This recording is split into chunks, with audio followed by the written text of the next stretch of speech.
বিয়ের প্রায় 2 মাস হয়ে গেছে। বাসরাতের পরে আমি আমার স্বামীকে দ্বিতীয়বারের জন্য আর দেখিনি, এবং আমাদের মাঝে কোনো রকম যোগাযোগও নেই।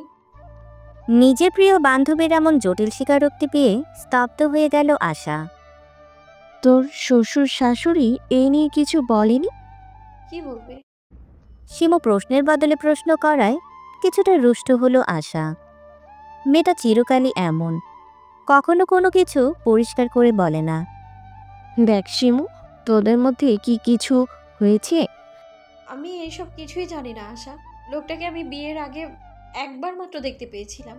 তুই তো জানিস ঘরোয়াভাবে আমাদের বিয়েটা সম্পন্ন হয়।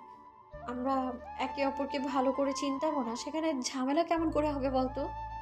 তুই আঙ্কেল আন্টিকে এই ব্যাপারে কিছু বলিসনি? না, এখনো কিছু বলিনি। বিয়ের পরে ফিরনিতে আমার স্বামী না গেলেও আমার শাশুড়ি আমায় নিয়ে যায়। শাশুড়ি বাবাকে জানায় হঠাৎ কাজ পড়ে যাওয়ায় সাফওয়ান বিদেশে গেছে, কিছুদিন সময় লাগবে আসতে তার। তুই তবু কেন তাদের সত্যিটা বলছিস না শিমু? আমাদের আর্থিক অবস্থা তোর জানা আছে আশা। এখন আমি যদি বাড়ি ফিরে যাই বাবার কষ্ট হয়ে যাবে। ওর থেকে আমি বেশ আছি, দুবেলা ভালো খাবার, পোশাক সবই তো পাচ্ছি। কার সাথে কথা বলছো বৌমা? শাশুড়ির কণ্ঠ শুনে চোখের কোণ বেয়ে গড়িয়ে পড়া পানি দ্রুত মুছে নেয় শিমু। আশাকে রাখছে বলে কল কেটে দিয়ে পিছনে ঘুরে দাঁড়ায়। না মা, তেমন কারোর সাথে না। ও ভালো। তো শোনো, তোমাকে যেটা বলতে এসেছি সেটা শোনো। আয়ান আজকে দুবাই থেকে ফিরবে, তাই আমি চাচ্ছি আমি আর তুমি মিলে নিজ হাতে কিছু রান্না করব। যেহেতু ও তোমার ছোট দেবর, তুমি পারবে? জি আম্মা। লায়লা ছেলের বউয়ের কথায় প্রসন্ন হয়ে চলে গেলেন। আয়ানকে শিমু কখনো বাস্তবে দেখেনি। দু একবার তার ননদ অনিকা আয়ানকে দেখিয়েছে ছবিতে, আর ভিডিও কলে একবার কথা হয়েছে। শ্বশুরের ব্যবসার কাজে দুবাই থাকে আয়ান, তাই সে বিয়েটা হুট করে হয়ে যাওয়ায় সে সেখানে উপস্থিত ছিল না। ব্যাস, আয়ানের ব্যাপারে সে এতটুকুই জানে। শিমু তার কোমর পর্যন্ত চুল হাত খোপা করে মাথায় ওড়না পেঁচিয়ে রান্নাঘরের দিকে ছুটল। যাওয়ার পথে তার দাদির শাশুড়ি রাজিয়া বেগমের সাথে দেখা হলো। মহিলা যদিও শিমুকে খুব একটা পছন্দ করে না, তবু শ্রদ্ধার খাতিরে শিমু তাকে জিজ্ঞেস করল, দাদি আপনার কি কিছু লাগবে? রাজিয়া বেগম মুখ কালো করে বললেন, আমার কিছু দরকার নেই, তবে দেখো স্বামীকে পটাইতে না পেরে দেবরকে পটিও না। মহিলার কথা শুনে এক মুহূর্তেই অন্তর বিষিয়ে উঠল শিমুর। কতটা নীচ মানসিকতা তার, সেটা শিমু বুঝতে পারল। রাজিয়া বেগম বিয়ের পরের দিন থেকে কোনো অজানা কারণে তাকে সব সময় কটু কথা শোনায়। নিজের কষ্টকে নিজের বুকেই মাটি চাপা দিয়ে রান্নাঘরের দিকে ছুটল শিমু। শাশুড়ির হাতে হাতে কাজ করতে করতে প্রায় সন্ধ্যা লেগে গেল তার। তাই কাজ শেষে ফ্রেশ হতে সে নিজের জন্য বরাদ্দকৃত কক্ষে চলে গেল। প্রায় 30 মিনিট নিয়ে গোসল সেরে মাগরিবের নামাজ পড়ে কিছু বই পড়ছিল শিমু। অনিকার কথাই দ্রুত জায়নামাজ ভাঁজ করে অনিকার সাথে নিচে এলো শিমু। যদিও সে জানতো আজকে তার দেবর আসার কথা, কিন্তু দেবরের সাথে নিজের স্বামীকে দেখে ভীষণ অবাক হলো সে। অস্পষ্ট স্বরে বলল, সাফওয়ান। পরিস্থিতি অনেকটা জটিল হয়ে উঠল। চারিদিকে কুমুট পরিস্থিতি বিদ্যমান। সকল নিস্তব্ধতাকে ভেঙে দাদি দৌড়ে চলে গেল তার 2 আদরের নাতিদের কাছে। এমনিতে এই মহিলা যদিও ভালো করে হাঁটতে পারে না, কিন্তু তার আদরের নাতিদের দেখলে তার যেন 10 বছর বয়স কমে যায়। সাফু আমার, কই ছিলি? পরের মায়ের জন্য তুই কেন বাড়ি ছাড়বি? আবারও রাজিয়ার কথায় শিমুর মন তিক্ত হলো। সাফওয়ানের চলে যাওয়ার পিছনে সে তো দায়ী নয়, তবে প্রতিবার তাকে কেন দায় দেয় এই মহিলা? শিমুর শ্বশুর শান্ত দৃষ্টিতে 2 ছেলের দিকে কিছুক্ষণ তাকিয়ে থেকে বললেন, তোমরা ফ্রেশ হয়ে খেয়ে নাও, আমি কাল সকাল 10টায় তোমাদের সাথে কথা বলবো। শিমুর শ্বশুর আলতাফ শান্ত মস্তিষ্কের একজন ব্যক্তি, তাই তিনি এই জটিল পরিস্থিতি সামাল দেবার জন্য কিছুটা সময় নিলেন। আলতাফ তার কথা শেষ করে নিজের কক্ষে চলে গেলেন। লায়লা বেগম বুঝতে পারলেন তার স্বামী তার ছেলের প্রতি ভীষণ রাগান্বিত, কিন্তু সাফওয়ান ক্লান্ত থাকায় কিছুই বললেন না। তার ছেলে যতই অপরাধ করুক না কেন, শিমুর নিজেকে এখানে বড্ড বেমানান লাগছে। তার তথাকথিত স্বামী তার দিকে এই পর্যন্ত একবারের জন্য তাকায়নি। আয়ান শিমুর অস্বস্তি কিছুটা আন্দাজ করে। ভাবি, আপনি দূরে কেন দাঁড়িয়ে আছেন? ভাইয়ের পাশে এসে দাঁড়ান। যদিও আয়ান শিমুর অস্বস্তি কমানোর জন্য বলেছিল, কিন্তু শিমুর মাঝে অস্বস্তি কমার বদলে কয়েক গুণ বেড়ে গেল। রাজিয়া বেগম শিমুর দিকে মুখ বাঁকিয়ে বলল, ওই যে মেয়ে স্বামীর কদরই তো বোঝে না, ওই কি কইরা স্বামীরে দরদ করব? লাইলা শাশুড়ির প্রতি ক্ষিপ্ত কণ্ঠে বললেন, আপনার নাতি সেই রকম কদর দেবার স্বামী না। অন্যের মেয়ের জন্য নিজের ছেলের কথা শোনানো না লাইলা। আপনিও নিজের নাতির দোষ ঢাকতে আসবেন না। আয়ান, তোর ভাইকে নিয়ে ঘরে যা। আয়ান সাফওয়ানকে নিয়ে ঘরে চলে গেল। শিমু দেখল তার পাথরের মতো স্বামীর তার পাশ কাটিয়ে চলে যাওয়া। কথা বলা তো দূর, একবার নিজের বিবাহিতা স্ত্রীর দিকে তাকালো না পর্যন্ত। শিমুর চোখের কোণ বেয়ে কয়েক ফোঁটা জল গড়িয়ে পড়ল। নিজের জন্য বরাদ্দকৃত কক্ষে চলে গেল। সে তার স্বামীর কক্ষে থাকে না, ইচ্ছে করেই থাকে না। যে মানুষটার প্রতি তার কোনো অধিকার নেই, তার ঘরের প্রতি অধিকার দিকে কী লাভ? শিমু খাবারগুলো টেবিলে গুছিয়ে রেখে নিজের রুমের দিকে চলে গেল। নিজের ঘরে এসে দরজাটা বন্ধ করে আয়নার সামনে দাঁড়ালো, নিজের কমতি খুঁজতে। মাথার খোপা খুলে দিতেই কালো কেশগুলো পুরো পিঠ জোড়ে ছড়িয়ে পড়ল। আয়নার সামনে দাঁড়িয়ে থেকে শিমু নিজেকে প্রশ্ন করল, কি লাভ এই রূপ গুণ দিয়ে? যেই রূপে যেই গুণে স্বামীকে মুগ্ধ করতে পারলাম না। নিজের সাথে কথা বলতে বলতেই শিমু হাঁটু মোড়ে বসে পড়ল মেঝেতে। চোখ দুটোতে অশ্রুকণার ঝর্ণা শুরু হলো। বরফ যেমন পানির ফোঁটা আকারে ভূপৃষ্ঠে পানির ফোঁটা আকারে পতিত হয়ে বৃষ্টিপাতের সৃষ্টি করে, তেমনি শিমুর বুকে যত অভিমান ছিল সব পানির ফোঁটা আকারে চোখ দিয়ে গড়িয়ে পড়ছে। সাফওয়ান দীর্ঘ সময় শেষে শাওয়ার নিয়ে ফ্রেশ হয়ে বের হলো। বের হতেই বিছানায় বসে থাকা বোনের দিকে নজর পড়ল। অনিকা ভাইয়ের উদ্দেশ্যে চেঁচিয়ে বলল, ভাইয়া তুমি আসবে বললে না যে? সারপ্রাইজ দিলাম। নিজের কথা শেষ করে টাওয়াল দিয়ে চুল মুছতে শুরু করলো। অনিকা কিছুক্ষণ গালে হাত দিয়ে আবার ভাইকে উদ্দেশ্য করে বলল, কাকে ভাইয়া? সাফওয়ান এবার বোনের মাথায় জোরে গাঁটটা মারল আর বলল, অনার্স পড়ুয়া ছাত্রী যে এত গাথি হয় সেটা তোকে না দেখলে বুঝতেই পারতাম না আমি। ভাবিও তো অনার্সেই পড়ে। সাফওয়ান ভুরুকুচকে জিজ্ঞেস করল। কোন ভাবি? অনিকা ভীষণ মজা পেল। সেও অনুরূপভাবে ভাইয়ের মাথায় গাঁটটা মেরে বলল, অফিসের বর যে এত বোকা হয় সেটা তো তোমাকে না দেখলে জানতেই পারতাম না। তুমি এত বড় গাধা যে নিজের বউ কোন ইয়ারে পড়ে সেটাই জানো না। এর বাক্য সমাপ্ত করে অনিকা দ্রুত ভাইয়ের কক্ষ ত্যাগ করল। সাফওয়ান এবার হাতের টাওয়াল নামিয়ে টি টেবিলের উপর রাখল। মনে মনে কিছু একটা ভেবে মুচকি হাসি দিল একবার। একটা দীর্ঘ রাত কেটে গিয়ে নতুন একটি সকাল হয়। সেই সকাল কারোর জন্য শোক আনন্দ বয়ে আনে, আবার কারোর জন্য আনে বিষাদার মর্মপীড়া। সকালে উঠে নির্দিষ্ট সময় সালাত আদায় করে নিজের কাজে লেগে পড়েছে শিমু। সঙ্গে বাড়ির কাজের বুয়া রহিমা খালা আর শাশুড়ি লায়লা বেগমও আছেন। লায়লা আর রহিমা গল্পে মশগুল হয়ে আছে। শিমু টুকটাক তাদের কথা শুনছে আর কাজ করছে। হঠাৎ অপ্রত্যাশিতভাবে রান্নাঘরে আগমন হয় রাজিয়া বেগমের। শিমু এই বাড়িতে বউ হয়ে আসার পরে রান্নাঘরে এই মহিলাকে বলতে গেলে আসতেই দেখেনি, কারণ শিমু যতটুকু জানে রাজিয়া বেগম আগুনের তাপ মোটেও সহ্য করতে পারে না, তার নাকি মাথা ব্যথা করে। শিমুর অবাক হওয়া দেখে রাজিয়া বেগম শিমুর দিকে ঘুরে মুখ বাঁকালেন। এই মেয়েটাকে তার শুরু থেকেই পছন্দ না। কত ইচ্ছে ছিল নাতির জন্য নিজের পছন্দ মতো স্মার্ট একটা মেয়েকে নাতি বউ করে আনবে, কিন্তু এই মেয়েটার উল্টো, ধার্মিক এবং সাদামাটা প্রকৃতির একটা মেয়ে। রাজিয়া বেগম শিমুকে ঠেলে সরিয়ে দেখল কি কি রান্না হচ্ছে। মোটামুটি 4-5 পদ তৈরি হয়েছে, তবুও সে প্রসন্ন হলেন না।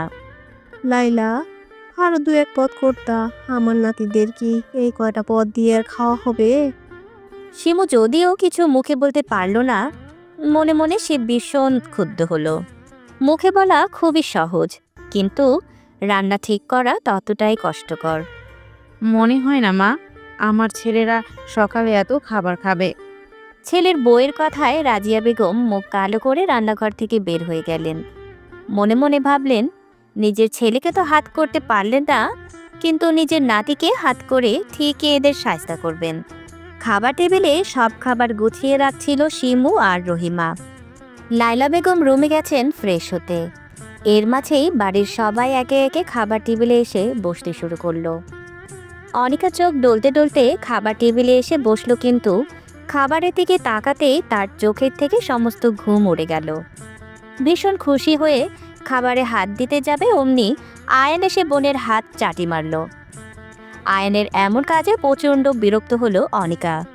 বিরক্তি নিয়ে বলল, তুই দেখিস তোর বউকে আমি কোনো বেলায় শান্তিতে খেতে দিব না।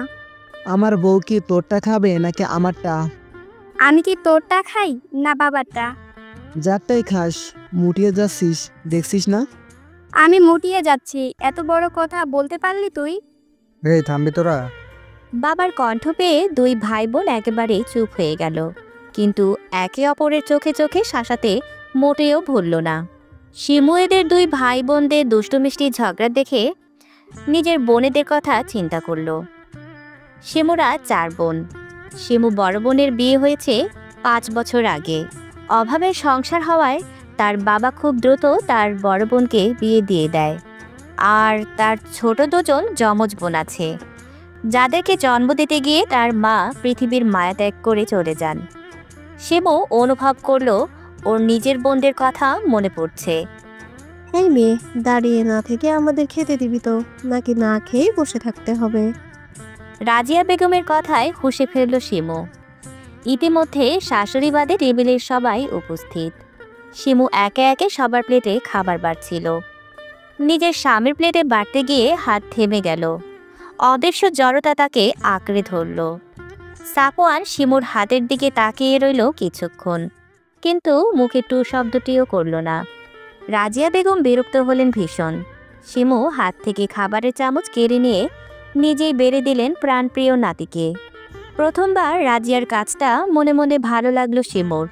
শিমু, তোমার খাবার সার্ভ করতে হবে না, তুমিও আমাদের সঙ্গে বসো। আব্বু আম্মা আসুক, আমরা একসাথেই খেতে বসবো। আলতাফ আর কিছু বললেন না। নিজের খাওয়া শেষ করে দুই ছেলেকে তার কক্ষে যেতে বলে নিজের কক্ষে প্রস্থান করলেন। শিমু নিজের কক্ষে বসেছিল। প্রয়োজন ছাড়া সে খুব একটা নিজের কক্ষের বাইরে যায় না। আসবো ভাবি। শিমু দরজার দিকে তাকিয়ে দেখল অনিকা এসেছে। মেয়েটা খুবই মিষ্টি স্বভাবের, ব্যবহারও খুব সুন্দর। এই যে এই বাড়িতে আসার পর মেয়েটা তাকে যতবার ডাক দেয় ততবার তার মধ্যে ভালো লাগা কাজ করে। মেয়েটা তার 1 বছরের জুনিয়র, কিন্তু ভালোবাসা আর সম্মান এই মেয়েটার থেকেই সবচেয়ে বেশি পেয়েছে সে। আসো না, আমার ঘরে আসতে তোমার কোনো অনুমতি নিতে হবে না। তবুও ভাবি, অনুমতি ব্যতীত কারো রুমে আসা ঠিক না। ওকে ওকে, তোমার যেটা ভালো লাগে তুমি সেটাই করবে। অনিকা শিমুর পাশে গিয়ে বসলো। জানো ভাবি, এই বাড়িতে তুমি আসার আগে আমার কোনো গল্প করার মানুষ ছিল না, কিন্তু তুমি আসার পরে আমি আমার মনের কথাগুলো কোনো সংকোচ ছাড়াই বলতে পারি। তো গল্প বুড়ি, আজকে কি নিয়ে গল্প করবেন আপনি? সাফওয়ান ভাইকে নিয়ে শুনবে তুমি? শিমুর হাসি মাখা মুখটা এক মুহূর্তেই মলিন হয়ে গেল। এই লোকটা তার মনের কোণে শুধু ঘৃণাই সৃষ্টি করেছে। তার জানা মতে কোনো আদর্শবান পুরুষই বিয়ে করে বউকে একা ফেলে চলে যাবে না। এর ফলে সেই মেয়েটাকে কতটা কষ্ট পোহাতে হয় সেটা শুধু সেই জানে। শিমুর থেকে কোনো উত্তর না পেয়ে অনিকা বুঝতে পারল সে ভুল জায়গায় ভুল কথা বলে ফেলেছে। যেটা করা তার মোটেও ঠিক হয়নি।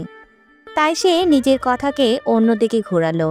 সাফওয়ান ড্রয়িং রুমে সোফায় কোলের ওপর ল্যাপটপ নিয়ে বসেছিল। লাইলা নিজের ছেলের পাশে গিয়ে বসলেন। সে সাফওয়ানকে এখনো বুঝতে পারে না। চেনা ছেলেটা কেমন অচেনা হয়ে গেছে। সকালে আলতাফ নিজের ছেলেদের সাথে প্রায় 2 ঘন্টা কথা বলেছেন। কি বলেছেন তার কিছুই লাইলা জানে না। তবে এটুকু জানেন তার ছেলেটা একটা মেয়ের প্রতি অন্যায় করছে। মেয়েটাকে নিজে পছন্দ করে নিজের ছেলের বউ করেছিল সে। কত আশা নিয়ে মেয়েটা এসেছিল এই বাড়িতে, কিন্তু কি পাচ্ছে মেয়েটা? মাকে লক্ষ্য করে নিজের কোলে থাকা ল্যাপটপটা বন্ধ করলো সাফওয়ান।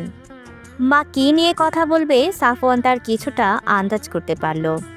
কোনো কিছু না বলেই মায়ের কোলে টান টান হয়ে শুয়ে পড়ল। ছেলে আচমকা কোলে শুয়ে পড়ায় কিছুটা বিস্মিত হলো লায়লা। কিছু বলতে যাবেন তার মাঝেই সাফওয়ান মায়ের কাছে একটা আবদার করলো। মা, একটু আমার মাথায় হাত বুলিয়ে দাও না। ছেলের আবদার লায়লা বেগম ফেলতে পারলেন না। কিছুক্ষণ পিনপতন নীরবতা চলল মা ছেলের মাঝে। নীরবতা ভেঙে সাফওয়ান বলতে শুরু করলো। মা, আমি দুঃখিত। নিজের ভালো মন্দ এখন আমি বুঝতে পারিনি। নিজের তাড়াহুড়ায় নিয়ে ভুল সিদ্ধান্তকে সবসময় সঠিক মনে করেছে। নিজের মায়ের কথা অপক্ষ স্ত্রীকে অবহেলা করেছে। মা, আমি বুঝতে পেরেছি আমার করা চরম অন্যায়। নিজের কথা শেষ করে সাফওয়ান একটা দীর্ঘশ্বাস নিল। মা, তুমি বলতে না আয়ানের বিবেক বুদ্ধি কম, কিন্তু জানো মা, আয়ান খুবই বুদ্ধিমান একটা ছেলে। ও না বোঝালে আমি আমার চরম বোকামিটা করিয়ে যেতাম। মা, আমি তোমাকে কথা দিচ্ছি, এর পরের থেকে আমি আর কোনো বোকামি করব না, প্রমিস। দেরি করে হলেও যে ছেলে সঠিকটা বুঝতে পেরেছে তার জন্য লায়লা বেগম প্রচণ্ড খুশি হলেন। আমারও কিছুটা ভুল আছে। আমারও উচিত হয়নি তোমাকে বিয়ের জন্য ফোর্স করা, কিন্তু আমিও নিরুপায়। নিজের ছেলের ভালোর জন্য আমি স্বার্থপর হয়েছিলাম। বাবা, অতীত সবারই থাকে, কারো ভালো, কারো আবার খারাপ। আমি চাই তোমার ওই পুরনো জরাজীর্ণ জীবনকে পিছনে ফেলে বর্তমান জীবনকে সুন্দর করে তোলো। ভাইয়া, এটা কিন্তু ঠিক না। তুমি বউয়ের কোলো দখল করবে, আবার মায়ের কোলো দখল করবে, আর আমি এগুলো তাকিয়ে তাকিয়ে দেখব? আমার নয় বউয়ের আদরের বয়স হয়নি, কিন্তু মায়ের আদরের তো বয়স আছে, তাই নয় কি? আয়ানের কথা শুনে সাফওয়ান মায়ের কোল থেকে উঠে আয়ানের কান ধরল। তোর এই ঠোঁটখারা স্বভাব যে কবে যাবে বলতো? বউ এনে দিলেই চলে যাব। কি বললি? না মানে আর করব না, সরি। দুই ছেলের কাণ্ড দেখে লায়লা উচ্চ স্বরে হেসে দিলেন। কে বলবে এরা বড় হয়ে গেছে? জীবন বড় ভয়ঙ্কর, নাটকের চেয়েও নাটকীয়, ভাবনার চেয়ে অভাবনীয়। সময়ের পরিক্রমায় কালো ছায়ায় মোড়া, কিছুটা আশা আর কিছুটা ভ্রম। জীবনের সঙ্গ কোনো ব্যক্তি নির্দিষ্টভাবে দিতে পারবে না, কারণ এটি অসমান্তরাল পথের বাঁকের মতো। তাই জীবনের সমীকরণকে সহজ ভাবা অন্যায়। রাতের আকাশ জুড়ে তারারা মিটিমিটি করে জ্বলছে, অপরূপ সৌন্দর্য ছড়াচ্ছে পুরো পৃথিবী জুড়ে। ছাদে দাঁড়িয়ে থাকা এক তরুণী নিজের ছোট জীবনের জটিল সব সমীকরণ মিলাতে ব্যস্ত, কিন্তু বেলা শেষে সে হতাশ। রাতের শীতল পরিবেশ অনুভব করার জন্য সাফওয়ান আর আয়ান ছাদে এসেছিল। হঠাৎ তাদের দুজনের চোখ পড়ল সাদা ওড়না মাথায় মোড়ানো একজন নারী অবয়বের দিকে। আয়ান কে হতে পারে বুঝতে পেরে নিঃশব্দে ছাদ থেকে প্রস্থান করে।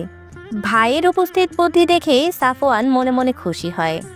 এবার পূর্ণ দৃষ্টি দেয় সামনে থাকা নারী অবয়বের দিকে। সে নারী নিজের ভাবনা নিয়ে এতই বেশি বিভোর যে ছাদে সে ব্যতীত যে অন্য কেউ উপস্থিত আছে সে সম্পর্কে তার কোনো ধারণাই নেই। সাফওয়ান তার অর্ধাঙ্গিনীর দিকে কিছুক্ষণ তাকিয়ে রইল, অতঃপর মনের সব সংকোচ ভুলে প্রশ্ন করল। এত রাতে ছাদে একা কি করছেন? শিমু প্রথমে পুরুষালী কণ্ঠ পেয়ে কিছুটা ভরকে গেল। মাথা ঘুরিয়ে পেছনে ঘুরতেই তার নিঃশ্বাস ক্রমশ বেড়ে গেল। হাত পা জড়বস্তুর ন্যায় স্থির হয়ে গেল। নিজেকে স্বাভাবিক করতে শিমু কয়েকবার চোখের পলক ফেলল। কিছুটা স্বাভাবিক হতেই সাফওয়ানকে নিজের দিকে এগিয়ে আসতে দেখে শিমুর মনে হলো তার বুকের মধ্যে কে যেন ঢাকঢোল বাজাচ্ছে। সাফওয়ান শিমুর অস্বস্তি কিছুটা বুঝতে পারল, তবুও সে নির্বিকার হয়ে নিজের অর্ধাঙ্গিনীর সামনে এসে দাঁড়ালো। শিমুর নিজেকে কেমন শূন্য শূন্য মনে হচ্ছে। মনে হচ্ছে সে এখনই ঢলে পড়বে। সে তো এতটা দুর্বল নয়, আর তার অস্বাভাবিক হওয়ার কারণই বা কি? কিন্তু নিজেকে প্রশ্ন করে শিমু কোনো উত্তর পেল না। তবুও প্রাণপণ দিয়ে চেষ্টা করলো নিজেকে স্বাভাবিক রাখার। সাফওয়ান মুখ আরও কিছুটা সামনে নিয়ে আসলো। শিমুর ছোট ছোট চুলগুলো বারবার মুখে এসে পড়ছে। সাফওয়ান সন্তর্পণে শিমুর চুলগুলো কানের পিঠে গুছে দিল। সাফওয়ানের মুখ জোরে একরাশ মুগ্ধতা ছড়িয়ে পড়েছে। এই মেইয়া, তুই এত রাতে ছাদে কেন আইসস? দাদির কর্কশ কণ্ঠ পেয়ে সাফওয়ান শিমুর থেকে দূরে সরে দাঁড়ালো। তার চোখে মুখে কিছুটা বিরক্তি ফুটে উঠেছে দাদিকে দেখে। কিন্তু শিমু ছাড়া পেয়ে এক দৌড়ে নিচে চলে গেল। রাজিয়া বেগম বিরক্ত হলেন। ভাগ্যের সে সময় মতো এসেছে, না হলে কি হতো কে জানে। সাফু দেখলা কেমন মাইয়া? সাফওয়ান কিছু না বলে দাদিকে পাশ কাটিয়ে চলে গেল। তার দাদির প্রতি রাগ রাগ লাগছে। শিমু নিজের কক্ষে এসে সঙ্গে সঙ্গে দরজা আটকে দিল। তার কেমন সব অজানা অনুভূতি হচ্ছে, কিন্তু তার তো রেগে যাওয়া উচিত ছিল। নিজের করা কাজেই হতভম্ব হয়ে গেছে সে। কতদিন সে চিন্তা করেছে লোকটাকে সামনে পেলে নিজের সকল কষ্ট ঝেড়ে দেবে, কতগুলো কড়া করে কথা শোনাবে। কই, সে তো পারল না। নিজের প্রতি ভীষণ রাগ লাগছে এবার শিমুর। আসবো শিমু? শিমু বিছানা গোছাচ্ছিল। হঠাৎ শাশুড়ির শব্দ পেয়ে সে শাশুড়ির দিকে ঘুরল। এত সকালবেলা শাশুড়িকে নিজের কামরায় দেখে কিছুটা অবাক হলো। জি আম্মা আসুন। লায়লা বেগম এসে খাটের পাশে রাখা আরাম কেদারায় বসলেন। শিমু, তুমি তো অনেক দিন হলো বাড়ি থেকে এসেছো, প্রায় 1.5 মাস হলো। আমি চাচ্ছিলাম তুমি কিছুদিনের জন্য তোমার বাবার বাড়ি থেকে ঘুরে এসো। শিমু কখনো এমন কথা যদিও শাশুড়ির থেকে আশা করেনি, কিন্তু তার চিত্ত আনন্দিত হলো। কতদিন পর নিজ বাড়িতে যেতে পারবে ভেবে ভিতরে ভিতরে খুশির ঢেউ শুরু হলো। কিন্তু শিমু সেটা প্রকাশ করল না। আচ্ছা, তুমি বিকেলে তৈরি থেকো, সাফওয়ান তোমাকে নিয়ে যাবে। সাফওয়ানের সাথে যাবে ভাবতেই শিমুর সর্বশরীর শিউরে উঠল, কিন্তু শাশুড়িকে সে কিছুই বলল না। সম্মতিসূচক অর্থে নিজের মাথা ঝাঁকালো। লায়লা বেগম নিজের কাঙ্ক্ষিত উত্তর পেয়ে খুশি হলেন। শাশুড়ি চলে যেতে শিমু নিজের সাথে হিসেব নিকেশ করতে বসল। অনেক ভেবে চিনতে পেল সাফওয়ান তো তার সাথে যাবে ঠিকই, কিন্তু সে আবার পুনরায় চলেও আসবে তাকে রেখে। কারণ এত বড়লোকের ছেলে তার মতো গরিবের বাড়িতে গিয়ে থাকতে পারবে না। শহরের সমান পিচ ঠেলা রাস্তা পেরিয়ে গাড়িটা গ্রামের মাটির রাস্তায় ধরেছে। সাফওয়ান ড্রাইভিং সিটে বসে ড্রাইভ করছে, আর শিমু গাড়ির জানালা দিয়ে গ্রামের দৃশ্য অবলোকন করছে। দুজনের মাঝে মধ্যে প্রগাঢ় নিস্তব্ধতা। মাঝে মধ্যে সাফওয়ান লুকিং গ্লাসে 2-1 পেছনে তাকাচ্ছে আর ড্রাইভিং করায় মনোযোগ দিচ্ছে, কিন্তু দুজনের কেউ নীরবতা ভেঙে কোনো কথা বলছে না। এরকম পিনপত নীরবতা আরও কিছুক্ষণ চলল। অবশেষে শিমুকে জিজ্ঞেস করল, আপনার গ্রামটা কিন্তু অনেক সুন্দর। শিমু শুধু মুখ দিয়ে হুম উচ্চারণ করল। আচ্ছা, আপনি কি কথা বলতে পারেন না? শিমু এবার সাফওয়ানের দিকে ভ্রু কুঁচকে তাকালো।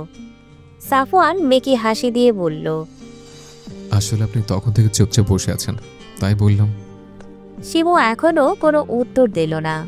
একরাশ বিরক্ত নিয়ে অন্যদিকে মুখ ফিরিয়ে রইল। সাফওয়ান একটু হতাশ হলো। বুঝতে পারল এই মেয়ে এত সহজে গলবে না। দুজনের মধ্যে আবারও নিস্তব্ধতা নেমে এলো। গাড়ি ছুটল আবার নিজ গন্তব্যে। গাড়ি এসে থামল একেবারে শিমুদের বাড়ির উপর। গাড়ির শব্দ পেয়ে শিমুর 2 বোন ফিহা আর রিহা দৌড়ে এলো। অপ্রত্যাশিতভাবে বোনকে দেখতে পেয়ে তারা একটু অবাক হলো। পরক্ষণেই তাদের হুঁশ আসতেই জোরে চিৎকার দিল, আব্বা গো, দেখো আপা আইছে। ছোট মেয়েদের চিৎকার শুনে মজিদ বাড়ির পেছনের ক্ষেত থেকে দৌড়ে এলেন। তার শরীরে কাদামাটি দিয়ে মাখামাখি। মেয়ে ও মেয়ের জামাইকে দেখে তিনি ভীষণ খুশি হলেন। দ্রুত এগিয়ে গিয়ে মেয়ের জামাইয়ের হাত থেকে জিনিসগুলো নিজের হাতে নিলেন। ফিহা আর রিহা বোনকে গিয়ে জড়িয়ে ধরল। সাফওয়ানকে ঘরে নিয়ে কেদারা পেতে বসতে দিলেন মজিদ। মুহূর্তেই তিনি অস্থির হয়ে গেলেন কি করবেন না করবেন এই ভেবে। সাফওয়ান শ্বশুরকে এত অস্থির হতে নিষেধ করল। আপু, আপনি অস্থির হবেন না, আমি তো এই বাড়ির ছেলে, তাই নয় কি? মেয়ে জামাইয়ের কথা শুনে মজিদ কিছুটা শান্ত হলেন। ফিহা রিহা 2 বোনই শিমুর পাশে দাঁড়িয়ে আছে। সাফওয়ান তাদের কাছে ডাকলে তারা নিজের কাপড়ের দিকে তাকিয়ে সাফওয়ানের দিকে এগোয় না। এই ভয়ে তাদের 2 বোনের জামা কাপড়ে থাকা ময়লা যদি ওর শরীরে লেগে যায়। সাফওয়ান তাদের জড়তা দেখে মুচকি হাসে। মনে মনে ভাবল একদম বোনের মতো স্বভাব এদের। নিজেই উঠে এগিয়ে গেল তাদের দিকে। 2 হাত এগিয়ে তাদের কাছে নিয়ে এসে আদর করল। নিজের কাছ থেকে দুটো চকলেট বের করে তাদের হাতে দিল। ব্যাস, তাদের সকল ভয় শেষ। বোনজামাইয়ের ওপর খুশি হয়ে দুটি চুমু ওকে দিল তার গালে। শিমু সাফওয়ানের কাজে মুগ্ধ না হয়ে পারল না। ছেলেটাকে সে হয়তো যতটা খারাপ ভাবে, সে হয়তো ততটা খারাপ না। রাজিয়া বেগম রাগে ক্ষোভে চোখ মুখ লাল করে বসে আছেন। তিনি ভাবতেও পারছেন না তার নাতি ওই মেয়েটার সাথে ওর গ্রামের বাড়িতে আছে। দাদিকে এমন মুখ ফুলিয়ে বসে থাকতে দেখে আয়ান দাদির কাছে গিয়ে বসে। আয়ান এতটুকু বুঝতে পারছে দাদি কোনো কারণে ভীষণ রাগান্বিত। আয়ান দাদির পানের বাটা বের করে দাদিকে একটু করে পান বানিয়ে দাদির হাতে দিল আর বলল, ওহো সুন্দরী আমার, নাও পানটা খেয়ে নাও। তোর পান তুই খা, আমি খাবো না। দাদি বুঝো না কিন্তু। দাদি আয়ানের হাত থেকে পান কেড়ে নিয়ে চিবোতে শুরু করলেন। পান খাবার স্বভাব তার ততটা নেই, কিন্তু রাগ উঠলে সে পান খায়, রাগ কমানোর জন্য। রাজিয়া বেগম মনে মনে ভাবলেন, এমন করে যদি শিমুকে দাঁতের গোড়ায় সে পিষতে পারতেন তবে তার আত্মা ঠান্ডা হতো। শিমুদের বাড়ি থেকে কিছুটা সামনে এগোলে কালীগঙ্গা নদী। নদী থেকে সূর্যাস্ত এক অপরূপ সৌন্দর্য বহন করে। সাফওয়ান মুগ্ধ দৃষ্টিতে কিছুক্ষণ সেই সূর্যাস্ত দেখল। ফিহা আর রিহা দুই বোন দুলাভাইয়ের হাত ধরে তারাও উপভোগ করছে। সাফওয়ানের মনে হলো শহর থেকে গ্রাম অনেক সুন্দর। তাদের গ্রামে আসাই হয় না বলতে গেলে। সেই ছোটবেলায় আসতো মায়ের সাথে। আজ এতদিন পরে গ্রামের সৌন্দর্য দেখতে পেরে অনেক অনেক ভালো লাগার অনুভূতি হচ্ছে তার। শিমুর চিন্তায় চিন্তায় মুখ কালো হয়ে গেছে। সাফওয়ানের তো চলে যাওয়ার কথা ছিল, কিন্তু সে তো গেল না। এখন তাদের এক ঘরেই থাকতে হবে। লোকটা তো তেমন একটা ভালো নয়। যদি তার কাছে আসতে চায় তবে সে কি করবে? সে কি চেঁচাবে? না, এটা করা যাবে না। নিজের সাথে বোঝাপড়া করে কোনো উত্তর পেল না শিমু, তাই হতাশ হয়ে বসে রইল। ইতিমধ্যেই শ্বশুরের সাথে কথা শেষ করে বউয়ের ঘরে ঢুকল সাফওয়ান। ভেতরে এসে নজর পড়ল এক ভাবুক রমণীর দিকে, যে সর্বদাই নিজের ভাবনায় ডুবে থাকে। ভাগ্যিস মা তাকে এই বাড়িতে আসার বুদ্ধিটা দিল, না হলে বউয়ের এত কাছাকাছি আসা যেত না। সাফওয়ান গলা খাখারি দিল। সাফওয়ানের শব্দ পেয়ে শিমু হঠাৎভাবে দাঁড়িয়ে গেল। সাফওয়ান শিমুর কাণ্ড দেখে মুচকি মুচকি হাসছে। শিমু সেটা খেয়াল করে আরও অস্বস্তিতে পড়ে গেল। মনে মনে সিদ্ধান্ত নিল কাছে আসতে চাইলে কড়া করে কিছু কথা শুনিয়ে দেবে। আপনি কি কিছু নিয়ে চিন্তিত? শিমু সাথে সাথে কথা নাকচ করে বলল, না না, আমি চিন্তিত নই। আপনি কাছে আসতে চাইলে আমি কি আসতে দিব না নাকি? নিজের কথা শেষ করে শিমু ঠোঁটে কামড়ে ধরল। মনে মনে ভাবল, এটাকে বলে ফেলল সে। সাফওয়ানের মুখের হাসিটা আরো চওড়া করে বলল, ও, তার মানে আমি কাছে আসবো? শিমু ভীষণ অস্বস্তি নিয়ে দাঁড়িয়ে রইল। অতিরিক্ত চিন্তায় তার সব গুলিয়ে যাচ্ছে, তাই সে আর লজ্জায় কোনো কথা বলতে পারল না। চুপ করে দাঁড়িয়ে রইল। সাফওয়ান গিয়ে বিছানায় বসল। পুরো ঘরে একটা খাট, একটা পড়ার টেবিল আর একটা টিনের বাক্স ব্যতীত কিচ্ছু নেই। শিমু এখনো একইভাবে দাঁড়িয়ে আছে। আপনি কি ঘুমাবেন না, নাকি না ঘুমিয়ে রাত পার করে দেওয়ার ইচ্ছা আছে? সত্যি বলতে আমার আপনার পাশে শুতে অস্বস্তি বোধ হচ্ছে। শিমুর অকপটে উত্তরে বলল, আপনি নিশ্চিন্ত থাকতে পারেন, আপনার অনুমতি ব্যতীত আমি আপনাকে কখনো স্পর্শ করব না। শিমু তবুও পুরোপুরি শান্ত হলো না। সাফওয়ান শিমুর অস্বস্তি বুঝতে পেরে বিছানার দিকে একবার তাকালো। বিছানায় একটা কাঁথা আর দুইটা বালিশ।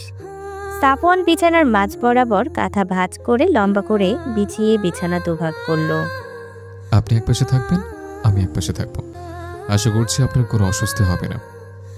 অতঃপর সাফওয়ান নিজের পাশে গিয়ে শুয়ে পড়ল। শিমু কিছুক্ষণ তাকিয়ে থেকে সেও নিজের পাশে এক কোণে গিয়ে শুয়ে পড়ল। সাফওয়ান হঠাৎ চোখ খুলে বলে উঠল, আমি অতিক্রম করব না, কিন্তু আপনি চাইলে আসতে পারেন আমার পাশে, আমি কিছু মনে করব না।